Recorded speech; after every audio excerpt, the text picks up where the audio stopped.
بسم اللہ الرحمن الرحیم رب زدنی علما۔ 10واں بڑا گناہ اور حرام کام، بدشگونی یا بدفعلی لینا۔ بدشگونی سے مراد یہ ہے کہ کسی مخصوص چیز کے نظر آ جانے پر کام چھوڑ دینا یا ارادہ ترک کر دینا۔ اس کے لیے عربی میں طیرہ کا لفظ استعمال ہوا ہے، کیونکہ زمانہ جاہلیت کے لوگ پرندوں وغیرہ سے بدشگونی لیتے تھے۔ اسلام نے بدشگونی کو ایک باطل فعل قرار دیا اور واضح کیا کہ نفع و نقصان پہنچانے میں بدشگونی کی کوئی تاثیر نہیں۔ نفع و نقصان فقط ایک اللہ کے ہاتھ میں ہے، جبکہ بدشگونی میں نفع و نقصان کو پرندوں وغیرہ کے ساتھ جوڑ دیا جاتا ہے کہ اگر پرندہ دائیں طرف اڑے تو نفع ہوگا اور اگر بائیں طرف اڑے تو نقصان ہوگا۔ اور یہ بدشگونی والا عقیدہ توکل علی اللہ کے بھی خلاف ہے، کیونکہ اس میں اللہ پر توکل ختم کر کے نفع و نقصان کی امیدیں پرندوں کے ساتھ وابستہ کر دی جاتی ہیں۔ افسوس کہ آج بھی اسلام کا دعویٰ کرنے والے بعض مسلمانوں میں اس قسم کے اعتقادات بدستور موجود ہیں۔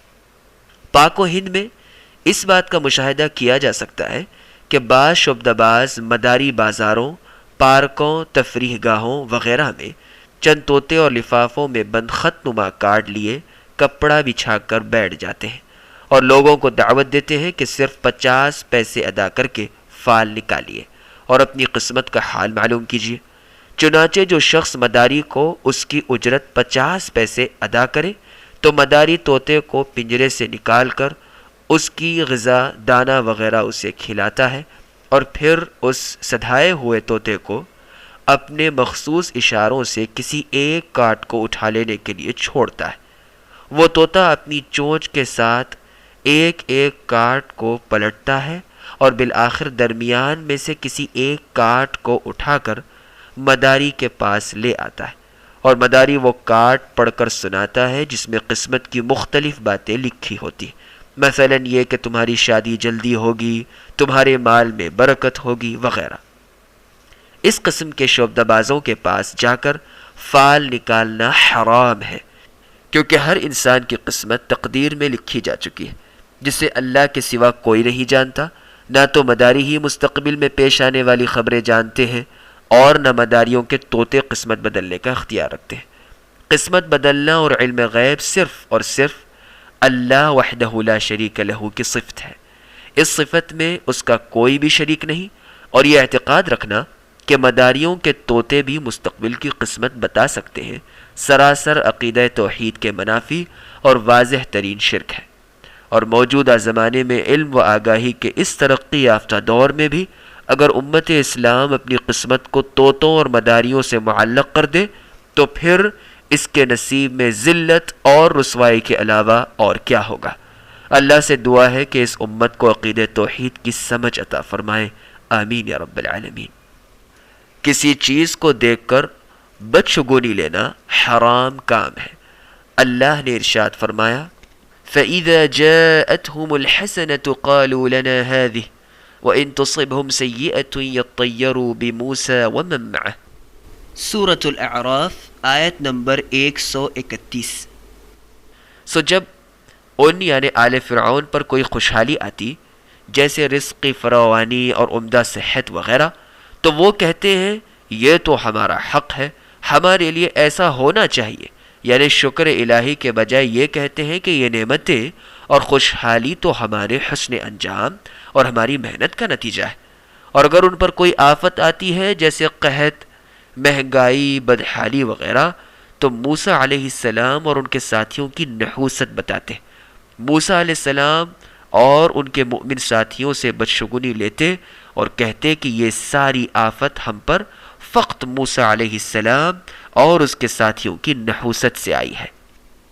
اسی آیت کے آخر میں اللہ تعالیٰ نے قوم فرعون کے بدشگونی والے اس فاسد عقیدے کا رد کرتے ہوئے فرمایا الا انما طائرهم عند اللہ ولكن اکثرهم لا يعلمون۔ الاعراف آیت نمبر 131۔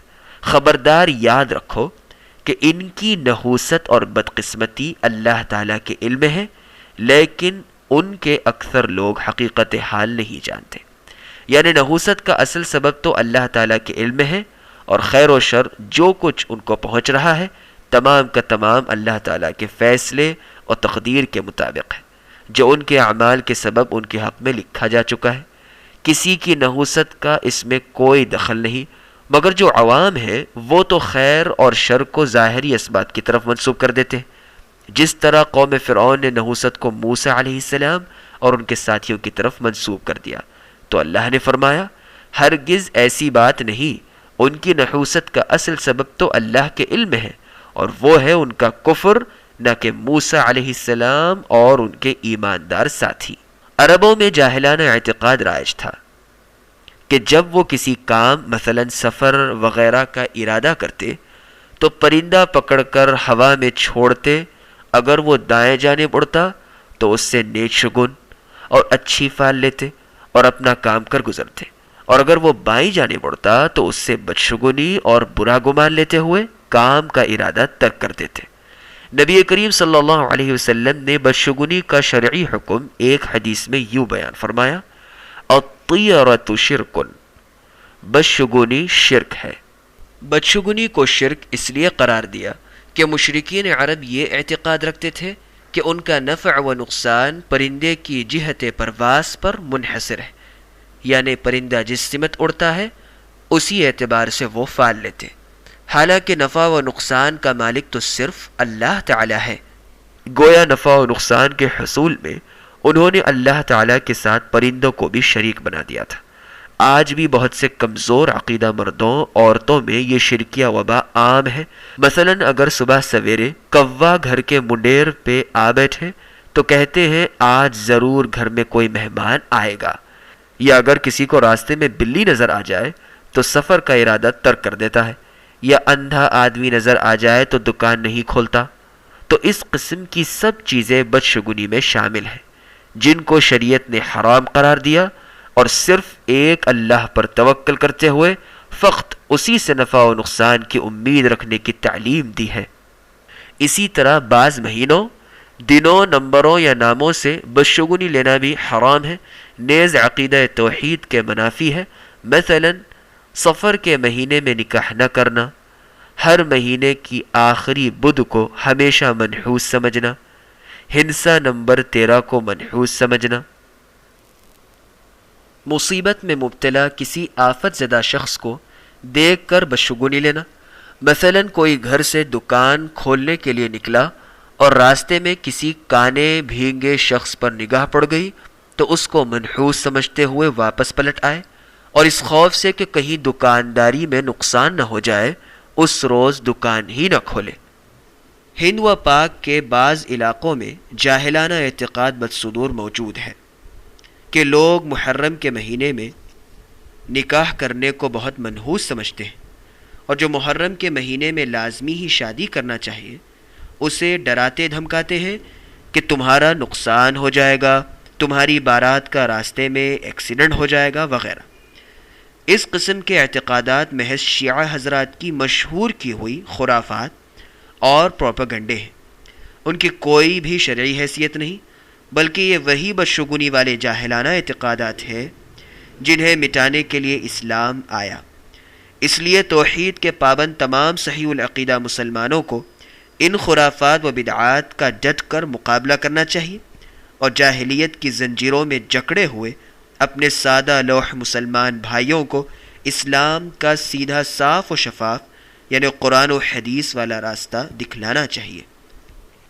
اس قسم کے سارے اعتقادات باطل، حرام اور شرک ہیں، اور نبی کریم صلی اللہ علیہ وسلم نے ایسے اعتقادات رکھنے والوں سے براءت اور لا تعلقی کا اعلان فرمایا ہے. حضرت عمران ابن حسین رضی اللہ عنہ بیان کرتے ہیں کہ رسول اللہ صلی اللہ علیہ وسلم نے فرمایا: لیس منا من تطیر ولا تطیر له ولا تکہن ولا تکہن له واظنه قال او سحر او سحر له. المعجم الكبیر للطبرانی جلد نمبر 18 صفحہ نمبر 162، صحیح الجامع الصغیر بتحقیق الشیخ ناصر الدین الالبانی حدیث نمبر 5435۔ جس نے بدشگونی لی یا جس کے لیے بدشگونی لی گئی، اور جس نے کہانت کی، عاملوں نجومیوں کی طرح مستقبل کی غیبی خبریں جاننے کا دعویٰ کیا، یا جس کے لیے کہانت کی گئی جو اپنی مرضی سے نجومیوں کے پاس خبریں معلوم کرنے گیا۔ راوی حدیث فرماتے ہیں میرا گمان ہے کہ رسول اللہ نے یہ بھی فرمایا، جس نے جادو کیا یا جس کے لیے جادو کیا گیا، جو اپنی خوشی و رغبت کے ساتھ جادو کروانے کے لیے جادوگر کے پاس گیا، ایسے تمام لوگوں کا ہمارے ساتھ کوئی تعلق نہیں۔ جو شخص بدشگونی، کہانت، جادو میں سے کسی چیز کا ارتکاب کر بیٹھے اور پھر توبہ کرنا چاہے تو اس کا کفارہ ایک حدیث میں یوں بیان کیا گیا ہے۔ عبداللہ بن عمرو رضی اللہ عنہ روایت کرتے ہیں کہ رسول اللہ صلی اللہ علیہ وسلم نے فرمایا، من ردته الطيرة من حاجة فقد أشرك۔ قالوا يا رسول الله صلى الله عليه وسلم ما كفارة ذلك؟ قال أن يقول أحدهم اللهم لا خير إلا خيرك ولا طير إلا طيرك ولا إله غيرك۔ مسند احمد جلد نمبر 2 صفحہ نمبر 220، سلسلہ الاحادیث الصحیحہ للشیخ الالبانی حدیث نمبر 1065۔ جسے بدشگونی نے کسی کام سے واپس کر دیا، یعنی جس نے کسی کام کا ارادہ کیا لیکن بدشگونی لے کر اس کام سے رکا رہا تو اس نے شرک کیا۔ صحابہ کرام نے عرض کیا، اللہ کے رسول صلی اللہ علیہ وسلم، جو بدشگونی میں واقع ہو جائے اس کا کفارہ کیا ہے؟ رسول اللہ صلی اللہ علیہ وسلم نے فرمایا، وہ یوں کہے، اللہم لا خیر الا خیرک ولا طیر الا طیرک ولا الہ غیرک۔ اے اللہ، بھلائی فقط تیری طرف سے ہے اور انسان کو وہی آفت و نحوست پہنچتی ہے جو تو نے مقدر میں لکھی ہو، اور تیرے علاوہ کوئی عبادت کے لائق نہیں۔ بدشگونی لینا بعض لوگوں کی عادت ہوتی ہے، جو کسی میں کم کسی میں زیادہ ہوتی ہے، اور اس کا سب سے بہترین علاج اللہ تعالیٰ پر توکل کرنا ہے، یعنی اس پر پورا بھروسہ کرنا ہے۔ جس طرح کہ صحابی رسول عبداللہ بن مسعود رضی اللہ عنہ فرماتے ہیں، وَمَا مِنَّا إِلَّا وَيَقَعُ فِي نَفْسِهِ شَيْءٌ مِّن ذَلِكَ وَلَكِنَّ اللَّهَ يُذْهِبُهُ بِالتَّوَكُّلِ۔ سنن ابی داؤد حدیث نمبر 3910، سلسلہ الاحادیث الصحیحہ للالبانی حدیث نمبر 430۔ ہم میں سے ہر شخص کے دل میں بدشگونی کا کچھ نہ کچھ خیال ضرور پیدا ہو جاتا ہے، لیکن اللہ تعالیٰ اسے توکل کے ذریعے ختم کر دیتے ہیں۔